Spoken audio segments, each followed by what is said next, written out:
Bonjour à tous, bonjour à toutes, c'est la troisième année consécutive que le festival Augenblick poursuit sa compétition court-métrage et c'est l'occasion d'en faire ensemble la visite guidée. Cette nouvelle édition fera la part belle aux talents émergents entre premiers courts-métrages produits et films de fin d'études venus d'universités d'Autriche, de Suisse et d'Allemagne. Un double programme riche de premières propositions audacieuses, à commencer par Einmal wieder dieser Junge sein, bouleversant récit autobiographique qui expérimente une technique d'animation totalement inédite. Le cinéaste y superpose sur son propre corps, en incrustation, une série de photos issues de son enfance, à la façon d'une peinture en mouvement. Une œuvre picturale et émouvante qui augure le meilleur pour ce jeune cinéaste allemand. Vous aurez le plaisir de découvrir dans la même séance Coming Soon d'Alexei Lapin, un premier film lumineux qui a la prouesse de réaliser, en un seul plan séquence gracieux, à la fois le portrait d'une ville et de ce moment merveilleux de l'enfance, à l'imaginaire débordant. Et c'est d'ailleurs une édition à hauteur d'enfants et d'adolescents que découvrira le public d'Augenblick, prolongé par Unter Rothenstein, autre film baigné par la lumière d'été, sur les jeux tendres et cruels d'un groupe de jeunes. À une génération d'écart, c'est avec émotion que vous découvrirez Christian, le protagoniste de Perros, un documentaire d'Erin Pater qui connaîtra à Augenblick sa toute première projection mondiale. Le film fait le portrait magnifique d'un jeune marginal suisse, ami du cinéaste et réfugié en Espagne, qui aura tout au long du film à trancher sur un choix de vie difficile.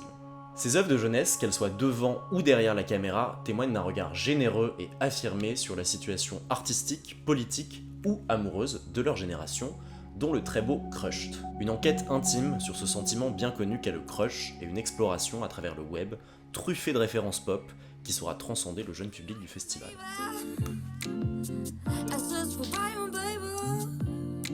Autre documentaire brûlant d'actualité, Ours de Morgan Freund, dont le postulat de départ semble tout droit sorti d'un film hitchcockien.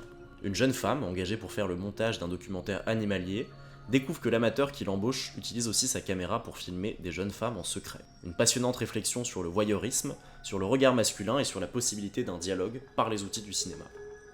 Enfin, cette sélection de premiers gestes prometteurs nous conduira jusqu'au magnifique Il faut fabriquer ses cadeaux de Cyril Chaublin, l'une des étoiles montantes du cinéma suisse, remarqué cette année avec son long métrage Désordre. Ce jeune cinéaste signe ici une histoire d'amour futuriste, d'une grande mélancolie, celle d'une jeune femme qui sait prendre un hologramme au cœur des paysages enneigés de la Suisse. Ce sera la première projection française de ce bijou de mise en scène, visuellement splendide. C'est aussi une sélection à la croisée des genres qui traverse le film d'animation, d'anticipation, le portrait familial ou le teen movie, et dont l'un des incontournables sera cette année Der Massaker von Unrucht de la réalisatrice Anna Dor. Un thriller comique qui vous évoquera les maîtres Aki Kaurismäki ou Roy Andersson, tout droit sorti d'un univers absurde où le petit village d'Enrocht est assailli par une bande de cavaliers moyenâgeux et prêts à en découdre.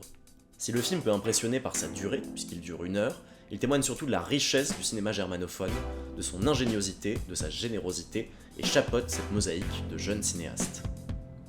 Que vous soyez amateur de cinéma, passionné de langue allemande ou curieux de découvrir de nouveaux talents, on espère que cette sélection saura vous conquérir et on vous donne rendez-vous du 7 au 24 novembre au Festival Augenblick.